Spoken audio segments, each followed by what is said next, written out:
Cuando quieras, Paco. Muy bien, gracias, Almudena. Pues empezamos. Buenas tardes a todos, desde aquí, desde España. Vamos a ver hoy una cosilla un poquillo así de estrategia aplicado a sistemas de gestión, ¿vale? E integrándolo con un tipo de herramienta que se llama los cuadros de mando integral, ¿no? Espero que os guste. Cualquier duda me podéis ir preguntando por el chat y listo, empezamos ya, ¿vale?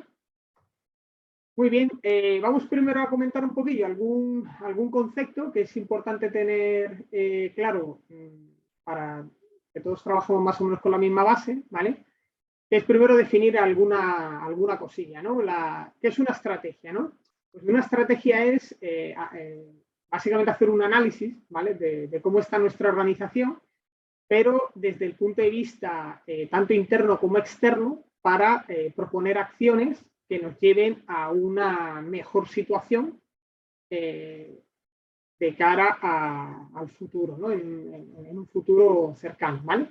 Es como el camino que vamos a elegir para ir de lo que somos hacia lo que queremos ser, pues es el camino para pasar de una fase a otra, ¿vale? Es normalmente admitido, ¿no?, que cuando uno hace un plan estratégico, hace un análisis, como se estaba comentando antes, desde el punto de vista interno y externo. Hacemos luego una definición de misión, visión y valores. Establecemos luego lo que serían unos objetivos estratégicos. Para esos objetivos estratégicos, lo que haríamos sería establecer unos planes de acción ya más detallados, ¿vale? Eso nos puede llevar a un cuadro de mando integral, explicaremos también qué es, y por último a una toma de decisiones según veamos que se nos desvían los objetivos y los planes de acciones que nos hemos puesto. ¿Cómo se suele empezar este sistema, ¿no? Como os comentaba al principio, una vez que tenemos en cuenta los factores internos y externos, hay que definir qué es la misión, ¿no? La misión es dónde se encuentra actualmente la organización, qué hacemos, a qué nos dedicamos, por qué estamos en el mercado, si somos una empresa privada, si somos un organismo público, cuál es el servicio que prestamos a la sociedad, ¿vale? Y a partir de ahí empezamos a construir, empezamos a ver qué es dónde queremos llegar y cómo lo vamos a hacer, ¿no? Entonces, el dónde queremos llegar se conoce como visión, que es dónde nos vemos de aquí a 5 o 10 años, cómo queremos qué imagen queremos proyectar en ese tiempo y cómo queremos que sea nuestra organización dentro de 5 o 10 años. Se suelen hacer a medio o largo plazo, ¿vale?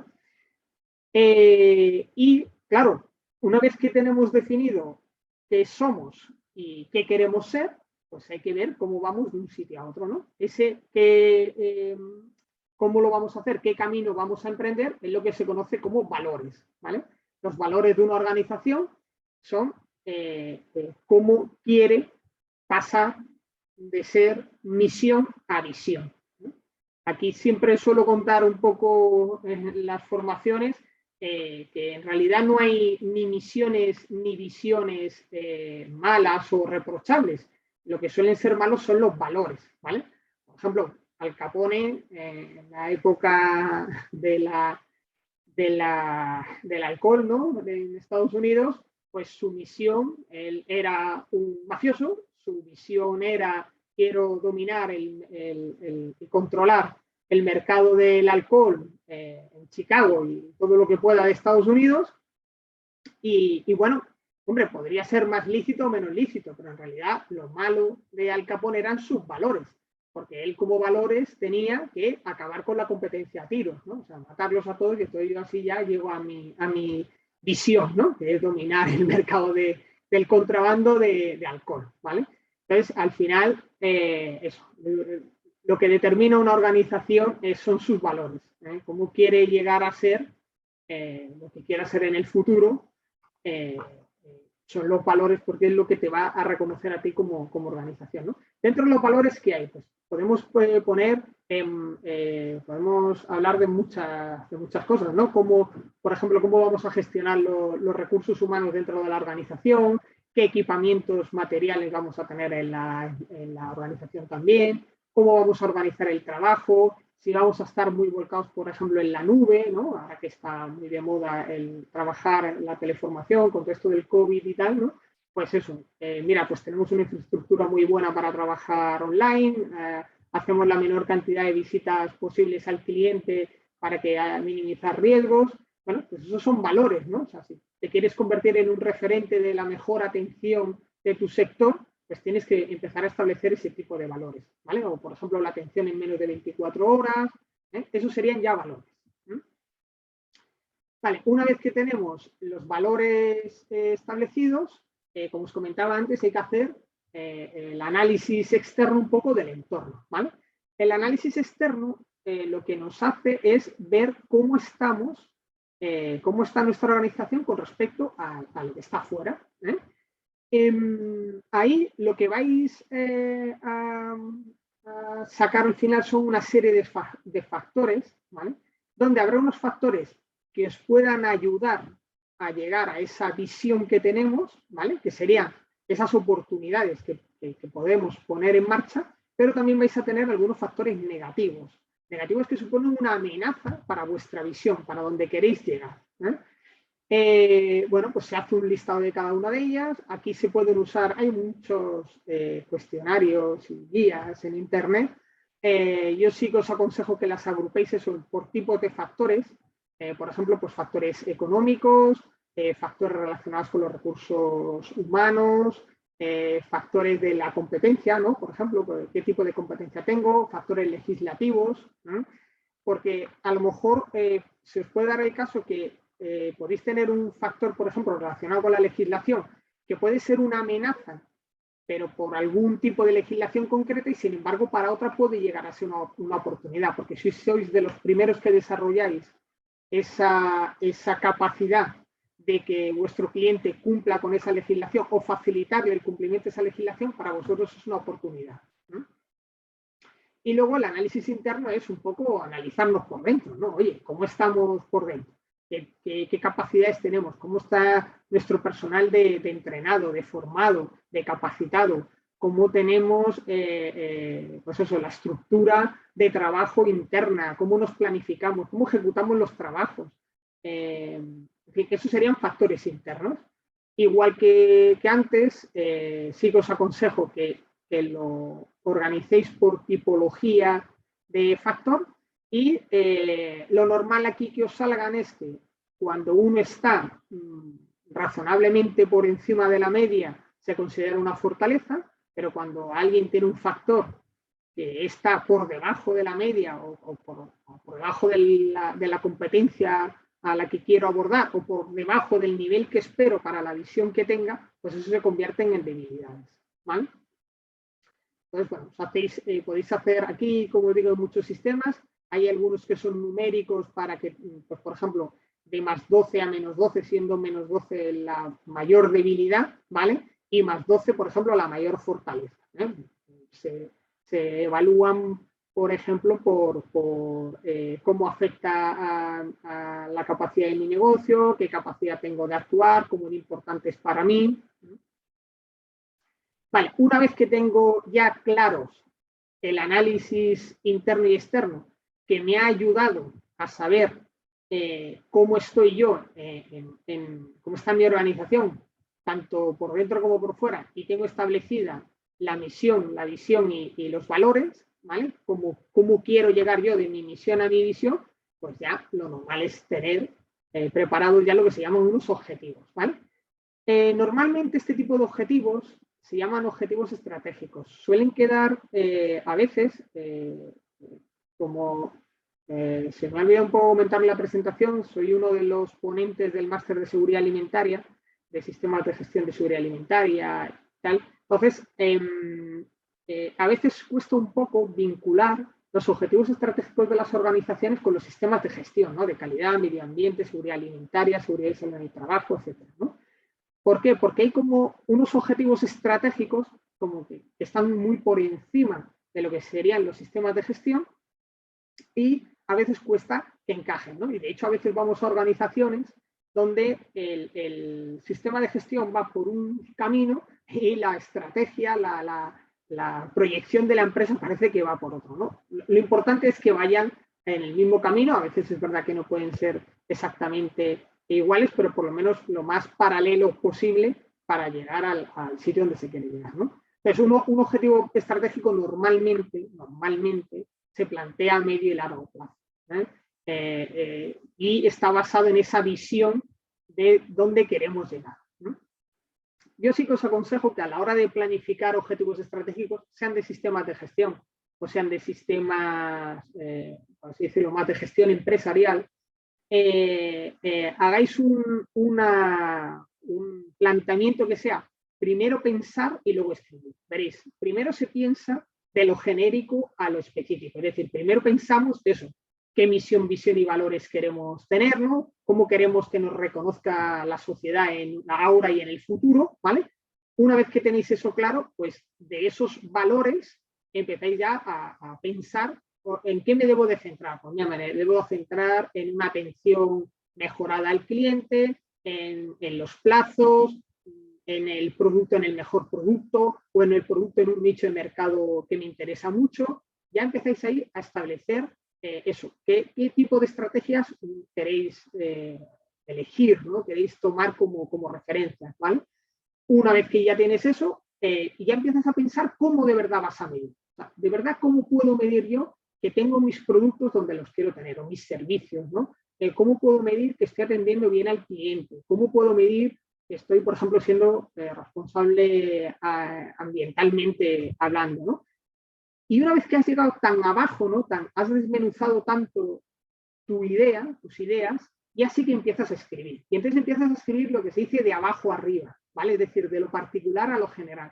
Empiezas a decir, bueno, ¿esto yo cómo lo puedo medir? Y ya empiezas a escribir, mira, esto yo lo quiero medir de esta forma. Me voy a fijar en las horas que tardo en atender a un cliente. Me voy a fijar en la cantidad de productos que tengo en tal nicho de mercado. Me voy a fijar en la rentabilidad, a lo mejor, de un producto en ese mercado, ¿vale? Me voy a fijar en determinadas cosas y ya empiezas a escribir quién haría ese seguimiento, qué datos para mí serían los aceptables y cuáles no serían aceptables, cada cuánto voy a hacer ese seguimiento, a quién informo, quién informa, cada cuánto tiempo, cada cuánto voy a evaluar, además, si estoy llegando donde quiero llegar.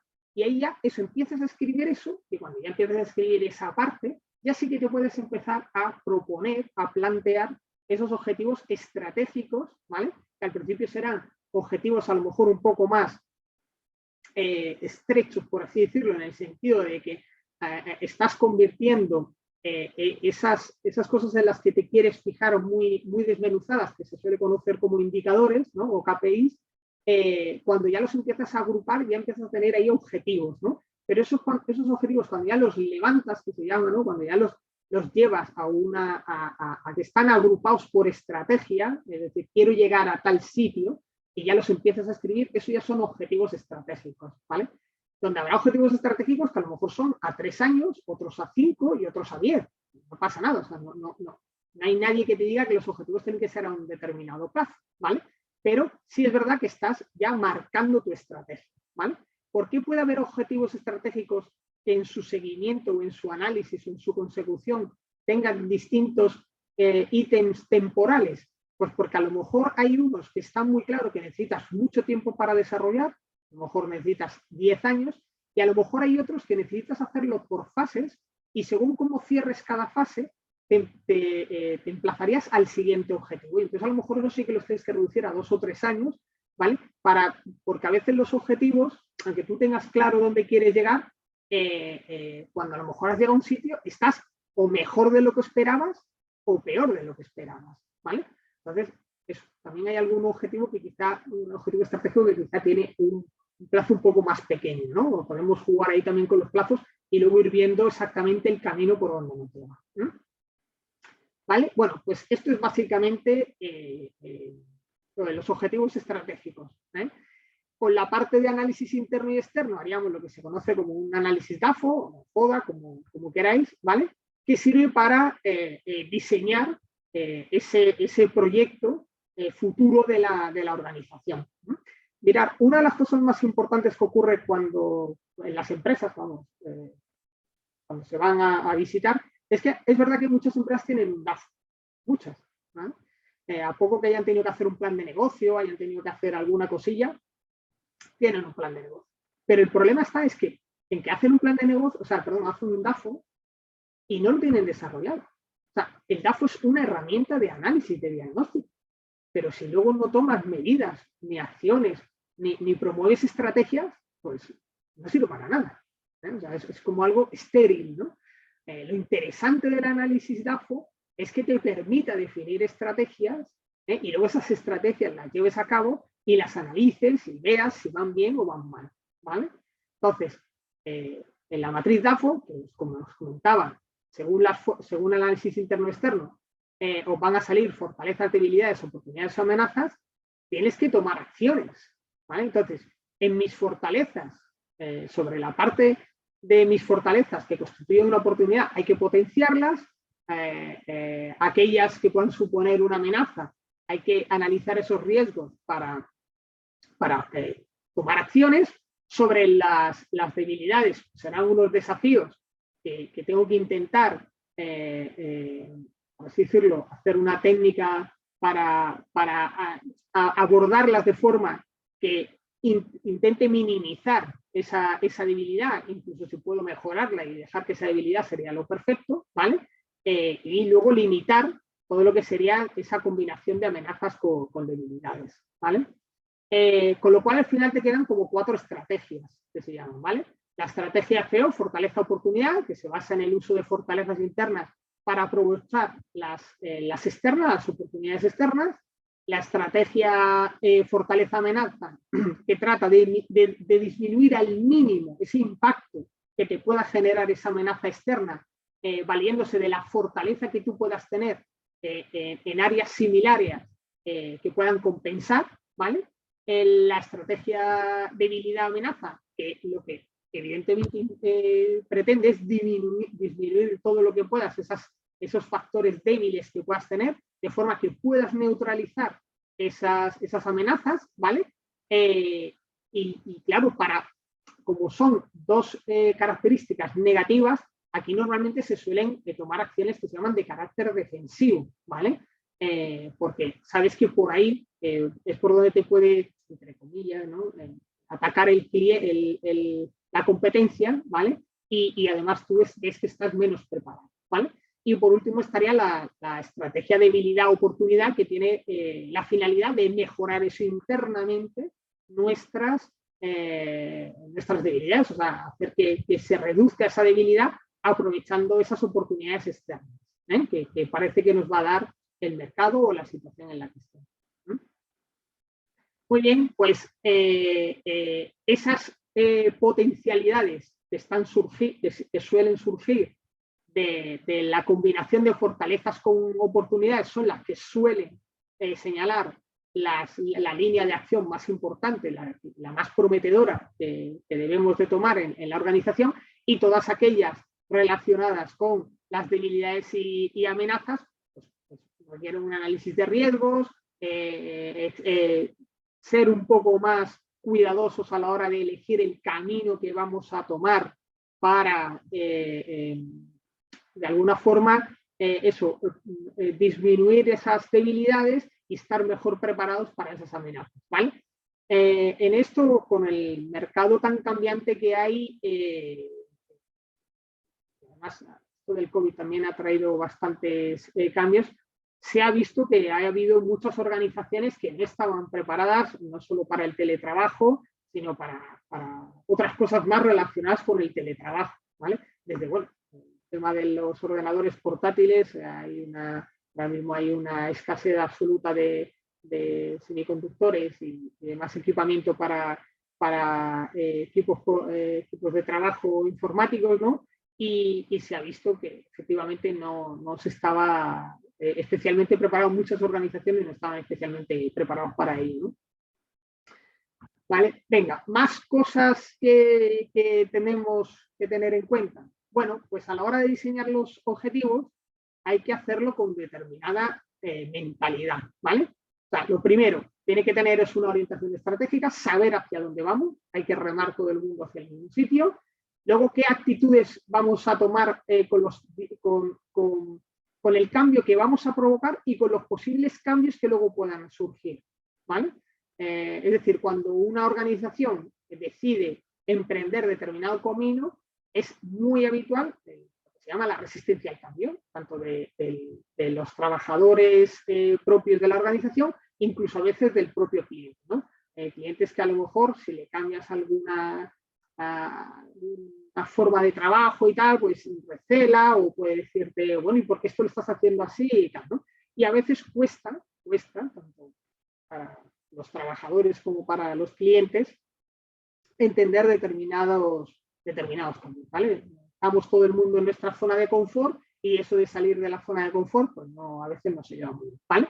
Y luego, por otra cosa, es la amplitud estratégica. Hay que tener mucho cuidado cuando se diseñan los objetivos porque a veces podemos parecer demasiado ambiciosos o establecer demasiadas metas o acciones en los objetivos y eso nos puede llevar a que caigamos por incapacidad de abordarlo todo, ¿eh?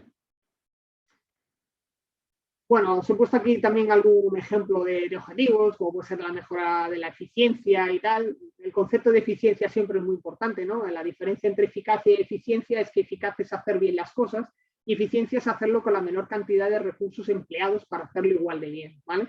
Si yo fabrico un bolígrafo y me cuesta fabricarlo 20 euros y funciona perfectamente y al año siguiente en vez de 20 euros o por ajustes que hago, porque el personal dedica menos horas a la fabricación por unidad, porque mejoro las máquinas, porque tienen menos horas reparadas, en fin, por una serie de factores consigo que el coste de fabricación de ese bolígrafo sean 19 euros en vez de 20, yo estoy siendo igual de eficaz, porque estoy fabricando los mismos bolígrafos, pero estoy siendo más eficiente, ¿no? O sea, estoy consumiendo menos recursos para hacer el mismo bolígrafo, ¿vale? Otra cosa que también se suele tener en cuenta es pues eso, mejorar la posición competitiva de la empresa, pues eso, con respecto a la competencia, como factor interno más el tema del desarrollo personal y profesional, haciendo planes de carrera para los empleados, orientado al cliente, pues eso, reduciendo en general los tiempos en cualquier actividad, ya sea si estamos prestando un producto, pues tengo más capacidad de entregarlo antes, ¿no? Si es un servicio, pues servicios de atención es menos de 24 horas, ¿vale? Y bueno, lo normal también en este tipo de objetivos estratégicos es plantearse llegar a determinados niveles de excelencia, ¿no? En Europa está un sistema de excelencia, que es el FQM, y bueno, pues ha habido alguna organización que ya cuando ha llegado a determinado nivel, pues decide de forma estratégica pues eso, implantar estos sistemas de gestión de excelencia en la calidad, ¿no? Vamos a ver ahora algún ejemplo de diseño de estrategias, por ejemplo, para la parte comercial, ¿eh? Si hemos puesto en la política, en esa misión, visión y valores, que queremos incrementar las ventas en un 100% con respecto al año anterior, incentivar el mercado meta donde queremos llegar para que sean clientes potenciales y leales a la empresa, pues por estrategia que se podrían tomar, podrían ser pues, garantizar la calidad del servicio, implementar programas para explotar el mercado regional, ofrecer descuentos, más publicidad. Vamos a ver aquí una serie de ejemplos, ahora luego os comentaré alguna cosilla más. Por ejemplo, estos pueden ser lo típico de comercialización. En administración financiera, pues el tema de registro financiero, motivar pagos, ¿vale? Con una estrategia de, por ejemplo, puede ser contratar a alguien, a un auxiliar interno que nos ayude, ¿no? en esa gestión interna, que nos fortalezca desde dentro, para mejorar nuestra gestión financiera, ¿vale? También otra cosa que se puede hacer es adquirir un software de alta calidad, temas de inversiones, hacer investigaciones de los precios de la competencia, por ejemplo. Y en cuanto, por ejemplo, al área de gerencia, de la capacidad de evaluar y supervisar el desempeño de la empresa, estrategias, capacidad con respecto al personal de atención al cliente, a determinados departamentos, hacer charlas sobre códigos de conducta, ética profesional, evaluar el clima laboral, por ejemplo, también, analizar la gestión de las funciones y responsabilidades de cada departamento, cada célula de fabricación, si estamos, por ejemplo, en una fábrica, o de cada área de producción, etcétera, ¿no?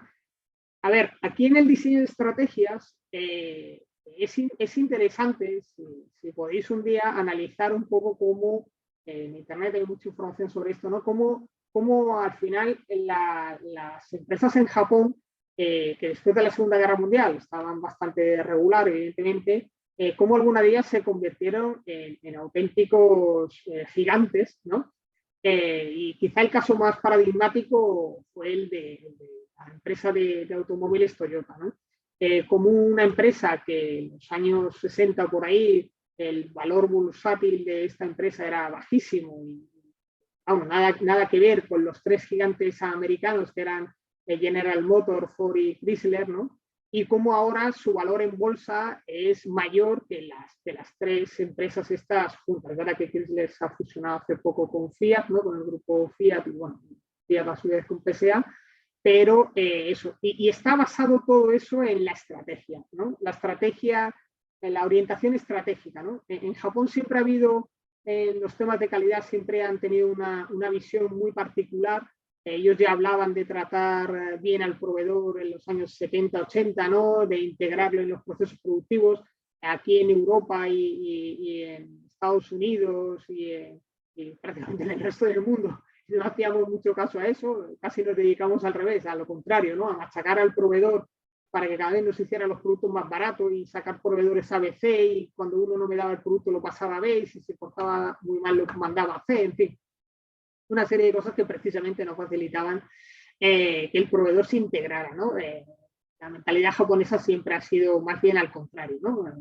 El tsunami que hubo en Japón, uno de los proveedores, por ejemplo, de la casa Toyota avisó a la fábrica diciendo, miren ustedes, se nos ha quedado absolutamente anegado y destrozado la fábrica y seguramente en 2 o 3 meses no le vamos a poder enviar nada. Y Toyota, en vez de abandonarlo, lo que hizo fue mandar allí a técnicos, ingenieros, a un equipo de esto para que en 2 o 3 semanas se pusieran a funcionar, ¿vale?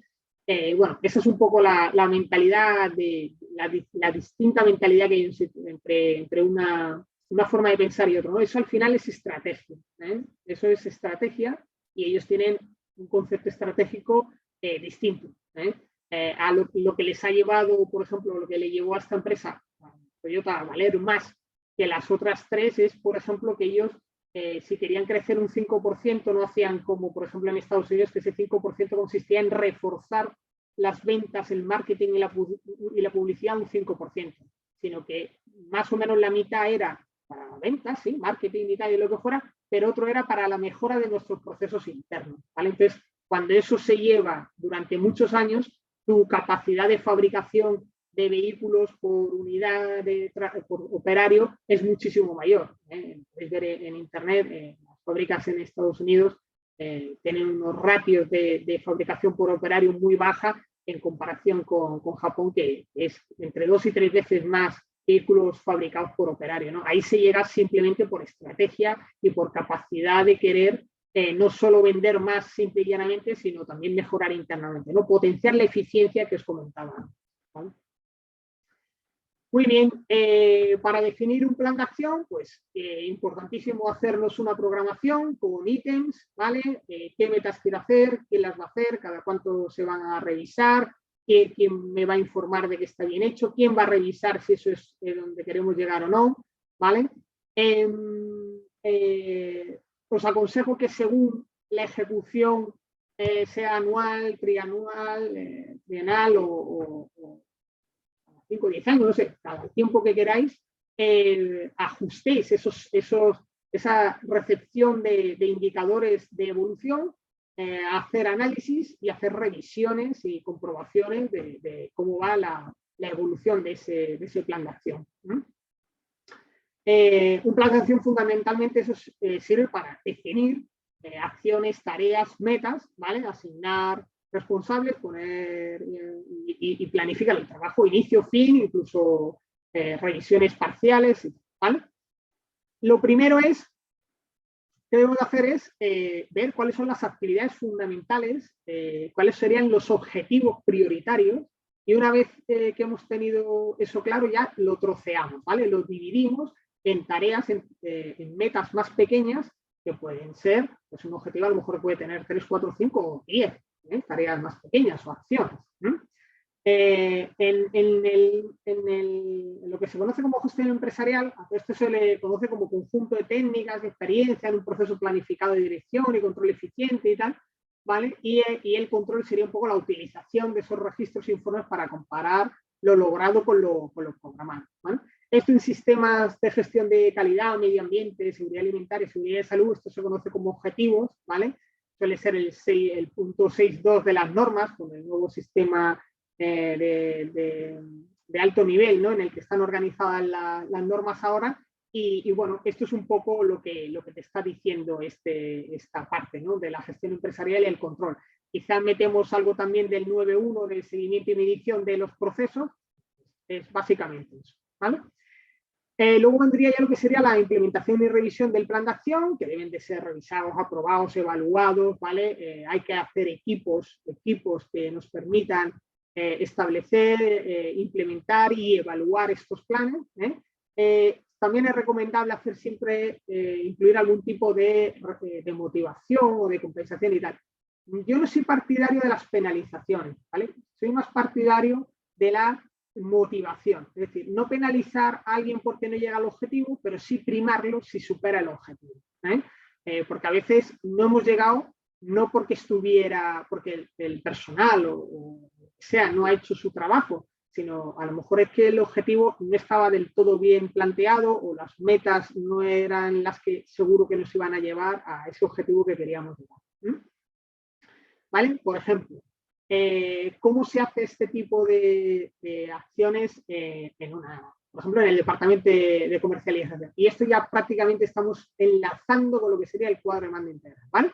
Pues tenemos una estrategia, tenemos quién hace, qué hay que hacer, cómo se hace, con qué se hace, es decir, qué recursos necesito, cuándo lo hago y quién lo hace. Bueno, aquí tenéis un ejemplo para un plan de marketing. Aquí hemos puesto uno de financiera, ¿vale? De administración financiera. Aquí tenemos el de área de gerencia, un poco por enlazar lo que comentábamos antes. ¿Recomendable para esto? Pues mirar, hay una norma que se llama la 66175, la UNE 66175, que habla de directrices para la gestión de indicadores. Es una norma súper recomendable. Además, dice algunas cosas, por ejemplo, una de las que dice que cualquier indicador, cualquier valor que yo esté recopilando, cuya información me cueste recopilarla más que el valor de la información que estoy recopilando, ese indicador hay que quitar. O sea, eso no es rentable para la empresa, con lo cual, ahora además hay unas técnicas de estas del desperdicio, ¿no? Que se llaman los residuos, de eliminar residuos en la empresa. Bueno, pues esta norma te ayuda a eso, a identificar esos indicadores que de verdad el valor que te están aportando no es suficiente, ¿no? No te merece la pena para el esfuerzo que estás realizando en recopilar. Y eso, pues eso, te establece un marco conceptual que podría ser algo parecido a las estrategias y al DAFO que tenemos. Se hace un diseño de indicadores, se implantan esos indicadores y se le hace un seguimiento. ¿Vale? Como os digo, bastante recomendable, y eso que esta norma es antiguilla, pero sigue estando bastante vigente. Por eso, porque un indicador al final no es más que el conjunto de datos que nos permiten evaluar de forma objetiva la evolución de alguna actividad o de algún proceso, ¿vale? Es como matematizar algo, ¿no? Yo aquí siempre suelo contar un poco el tema que todo el mundo seguramente habrá visto la película de Una mente maravillosa. Creo que en Latinoamérica no se llama exactamente así, pero es algo parecido. Que cuenta un poco la historia de John Nash Jr., ¿no? El matemático que le dieron el premio Nobel por economía, además, por temas relacionados con la economía y las negociaciones. Bueno, este hombre un poco lo que hizo, lo curioso de su trabajo, era que matematizó, era como que matematizaba, ponía fórmulas a cosas que eran subjetivas, a temas psicológicos, ¿no? Oye, ¿por qué si vamos 3 personas a hacer algo, ¿no? La paradoja esta de los presos y tal, ¿no? Por ejemplo, ¿cómo puede ser que elijan a lo mejor la opción menos favorable para ellos, ¿no? Bueno, o sea, es un poco lo que pretenden los indicadores,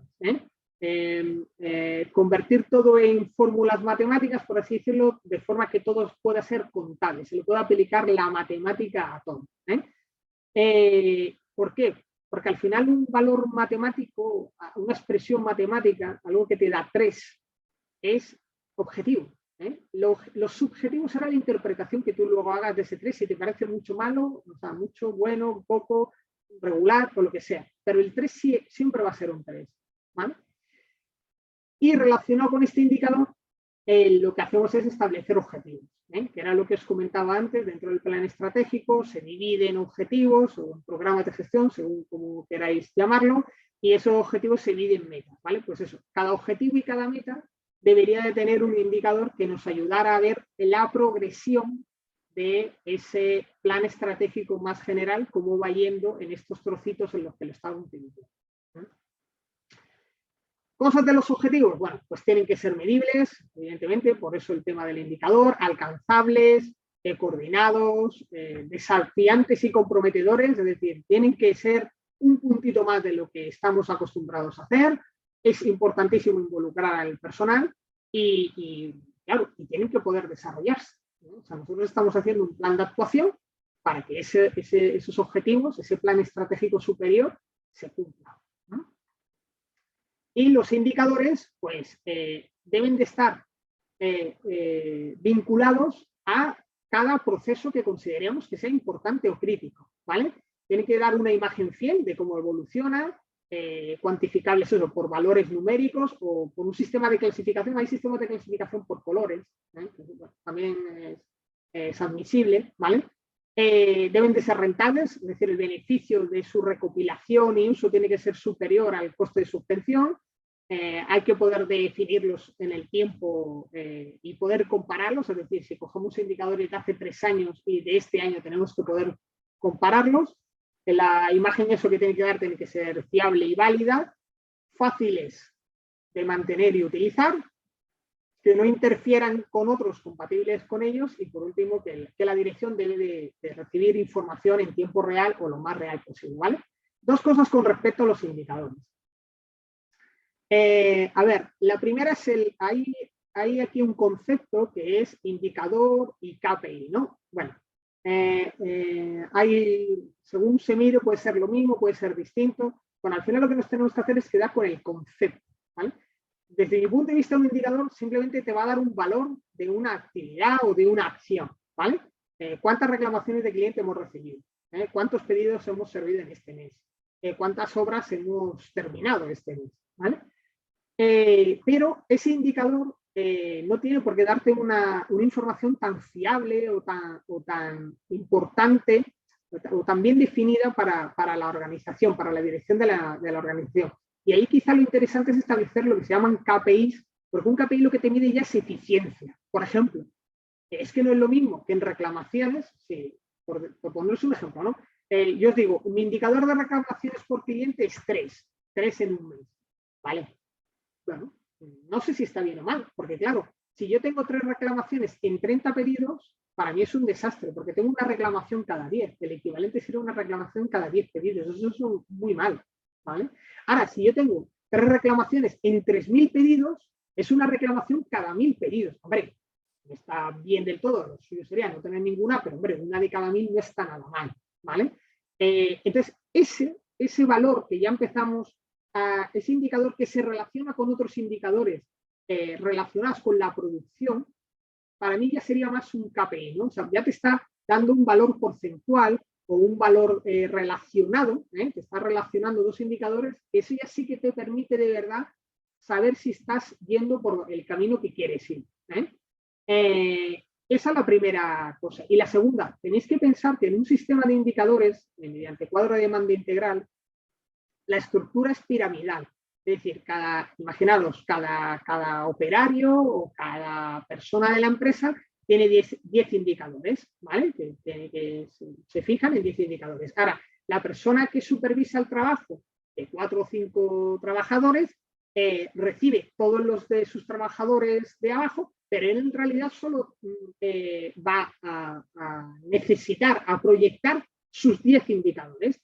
Y esta persona, junto con el resto de encargados de línea, por ejemplo, de esa fábrica, reporta todos sus indicadores, pero al responsable inmediato superior solo se va a fijar en unos 10. Es decir, podemos tener una base que puede ser cientos de indicadores, pero lo que nunca hay que saturar es al que analiza sus indicadores en el nivel superior, ¿vale? De hecho, hay una regla por ahí que nunca le deben de llegar a nadie más de 10 indicadores críticos a analizar de forma diaria, ¿vale? Porque si no, el tiempo que se pierde en eso no compensa el tiempo que tiene que emplear en ello, ¿vale? Ahora, otra cosa es que para retroalimentar estos 10 indicadores que yo tengo que ver todos los días, o todas las semanas, o todos los meses, yo por debajo puedo tener muchísimos más indicadores, ¿vale? Por eso os decía antes que ahí a veces es interesante el concepto de KPI, es decir, a lo mejor hay determinados niveles donde todos son indicadores o casi todos son indicadores, pero conforme se va ascendiendo, muchos de ellos se empiezan a convertir en KPIs, ¿vale? Muy bien. ¿Cómo hacemos para diseñar un sistema de indicadores con un cuadro de mando integral? Bueno, primero elegimos el indicador, le ponemos un nombrecito, una denominación clara, se puede hacer por códigos, por referencias, asociados al proceso productivo, en fin, como queráis. Luego establecemos una forma de cálculo, una forma matemática, una fórmula matemática. O sea, tenemos que, todos los que vean esto tienen que saber cómo se calcula, ¿vale? Y una fuente de información, de dónde llegan esos datos. Luego, una modalidad de representación, que puede ser por gráficas, por colores, el verde está bien, el amarillo está regular y el rojo está mal, en fin, como queráis, ¿vale? Establecemos luego una responsabilidad de recopilación de datos, de análisis de datos, de evaluación, de conclusiones, de toma de decisión, en fin, y lo dividís en tantas partes como queráis. Y luego, evidentemente, hay que definir límites y tolerancias. Tenemos que definir un valor objetivo al que queremos llegar, un valor normal de ese indicador, un valor alarma por debajo de este está mal, y bueno, podemos también establecer unas tolerancias. Yo en mi fábrica tengo una máquina que hace 100 tornillos con una tolerancia de más o menos 5 a la hora, bueno, pues esa será la tolerancia, más o menos 5. El valor alarma ahí será a lo mejor 90, pero claro, por debajo de 90 es que ya sí que estoy fabricando muy mal, ¿vale? El valor óptimo de funcionamiento, 100, pero yo a lo mejor quiero ponerme como objetivo llegar a 103 o 105, o sea, optimizar tanto la máquina que al final me salga una media horaria a la hora de 103 o 105 tornillos, ¿vale? ¿Vale? Ese es el valor objetivo, pero el valor normal de funcionamiento sigue siendo 100, ¿vale?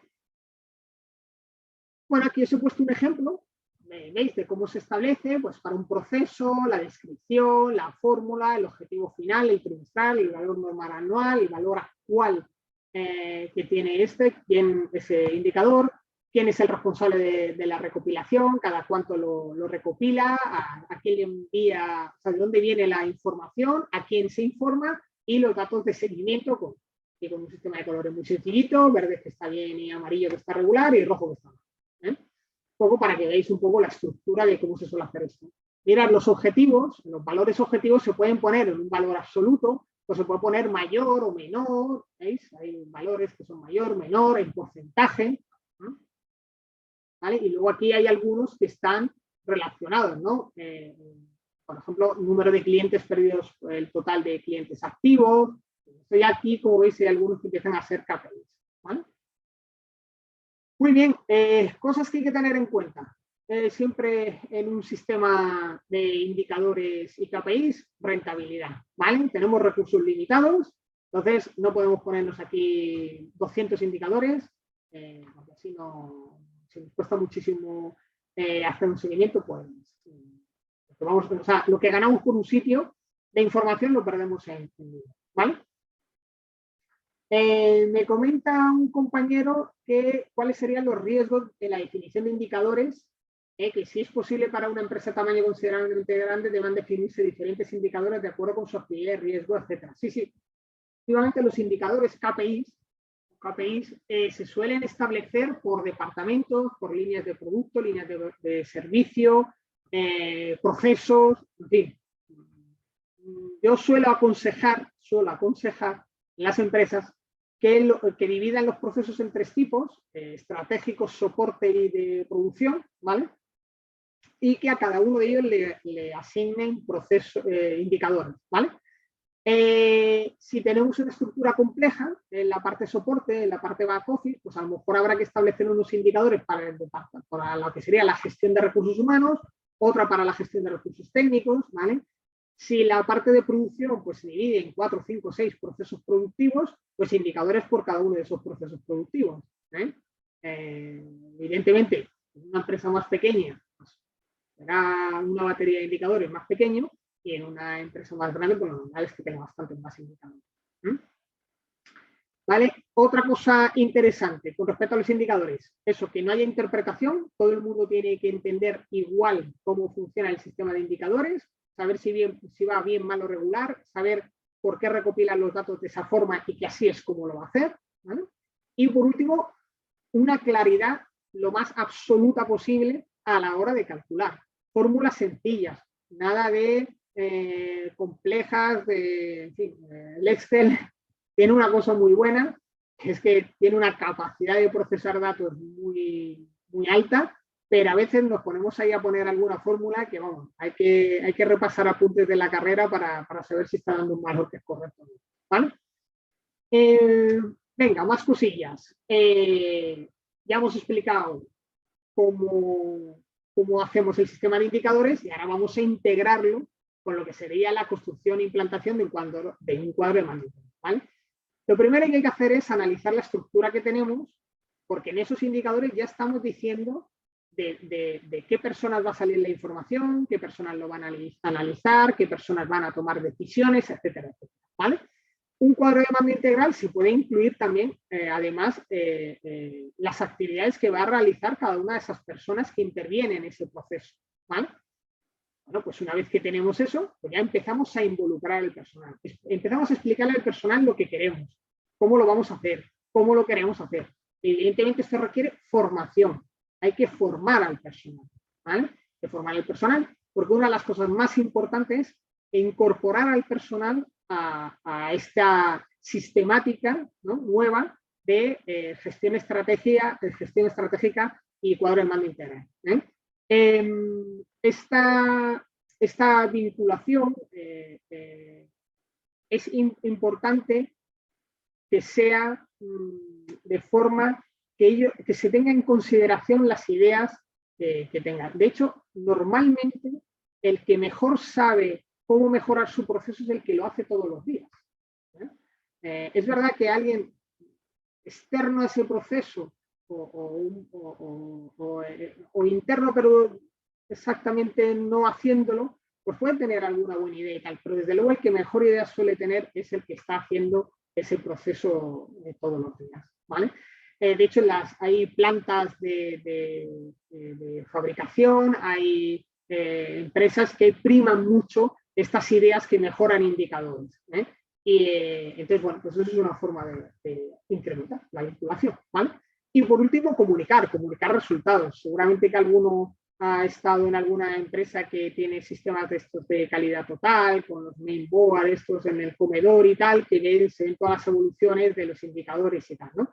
Empresas también que usan las técnicas japonesas, ¿no?, de en cada proceso productivo ir poniendo como unas pegatinas de si vamos bien o mal, bueno, ese tipo de cosas. Es importante que se comunique.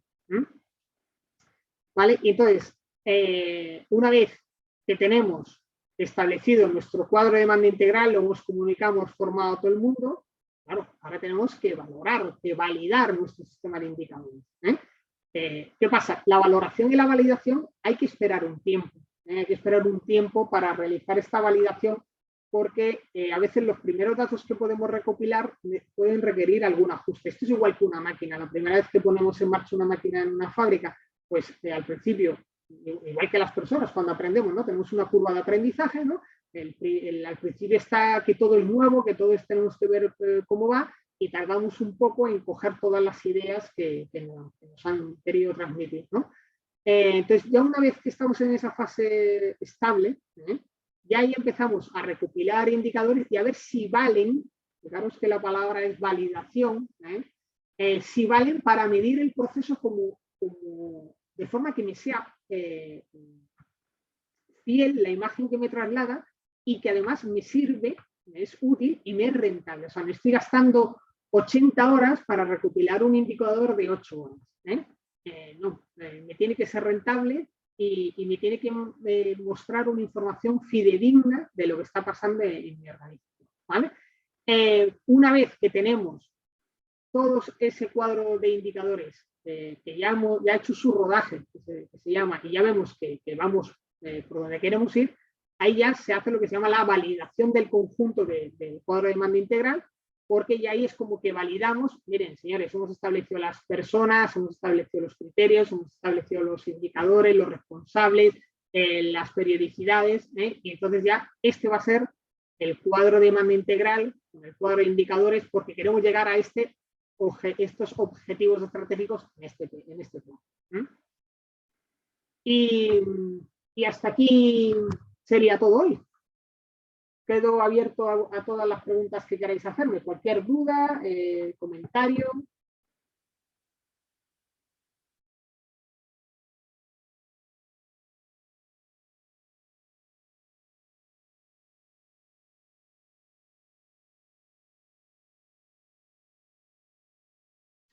Bueno, mientras me ponéis vuestras preguntas, comentaros que hay una norma, la 14031, la ISO 14031 de indicadores de gestión ambiental para aquellos que hagáis temas relacionados con el medio ambiente, que también está muy, muy bien, ¿vale? Sí, el cuadro de demanda integral también se llama Balance Scoreboard, CAR, sí, o BOA. Sí, no. Yo por eso soy más prefiero usar conceptos más que palabras, porque a veces nos venden palabras y luego cuando ves lo que hay detrás de la palabra está vacío, ¿no? Pero porque no se ha hecho bien. Por eso a veces es mejor hablar de conceptos, porque si el concepto queda claro, todos vamos por donde tenemos que ir.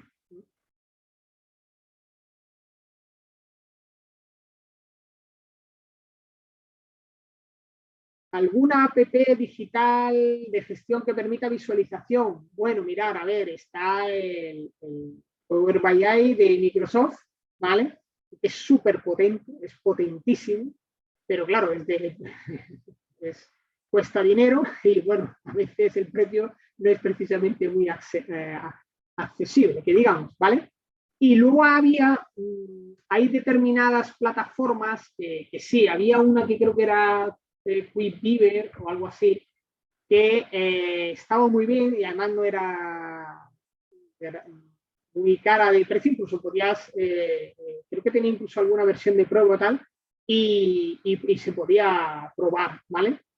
Y luego ya, pues ya siendo lo más sencillo al principio posible, sobre todo por la parte de la presentación, usar tablas dinámicas en Excel. Es la cosa más sencillita que hay. ¿Vale? Vale, bibliografía para profundizar en el tema. Aquí es que hay tantísima bibliografía porque podéis abordar esto desde el punto de vista de la gestión empresarial. Por ejemplo, yo tengo un libro por ahí que habla de gestión empresarial, que es de McGraw-Hill, no me acuerdo ahora cómo se llamaba el título, que en realidad es para personas que estudien económicas y empresariales, pero luego cuando lees este tema de objetivos y tal, es prácticamente lo mismo que encuentras en los libros que hablan de calidad y sistemas de gestión de calidad, con Durán, Crosby, ¿no? Los gurús de la calidad en el mundo, ¿no? Entonces, hay muchísima bibliografía en Internet, ya depende de cómo lo quieras orientar, ¿eh? O sea, si quieres hacer indicadores, por ejemplo, para industria, había un libro de gestión de procesos de la editorial McGraw-Hill que ese estaba muy bien, pero claro, eso es muy de ese sector, ¿vale? Luego, por ejemplo, para la industria alimentaria también hay algunos libros y publicaciones muy interesantes, por ejemplo, aquí en la zona de Málaga relacionado con el cultivo del aguacate y el mango está el Centro de la Mayora, que hace unos informes espectaculares. Y claro, si queréis indicadores sobre cultivos, pues claro, ahí tienes un montón, ¿no? Entonces ya hay que ver un poco qué es exactamente lo que te interesa el sector, ¿sabes? El sector o la temática, ¿vale?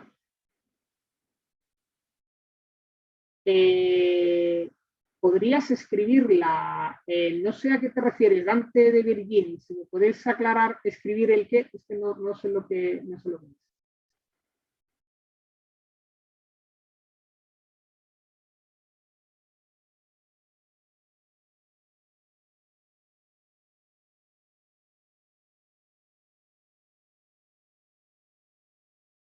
Ah, vale, los nombres, vale, pues os voy a escribir aquí en el chat, pues está el Power BI, ¿vale? Esta es de Microsoft, pues creo que se llama así.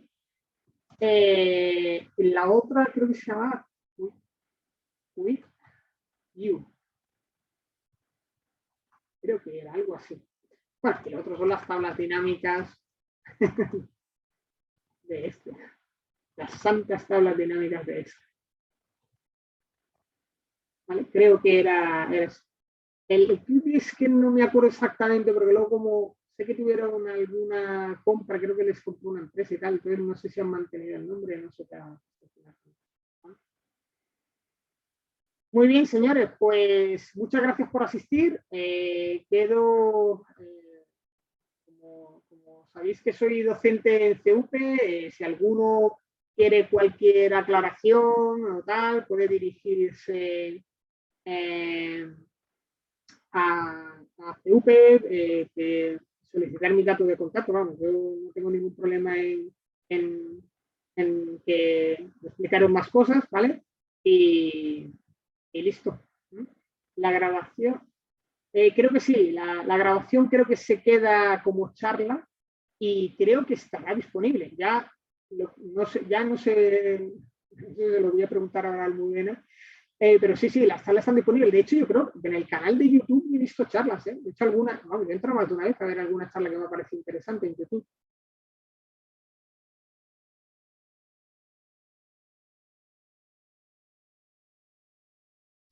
Muy bien, pues listo, señores, muchísimas gracias, ¿eh? De verdad.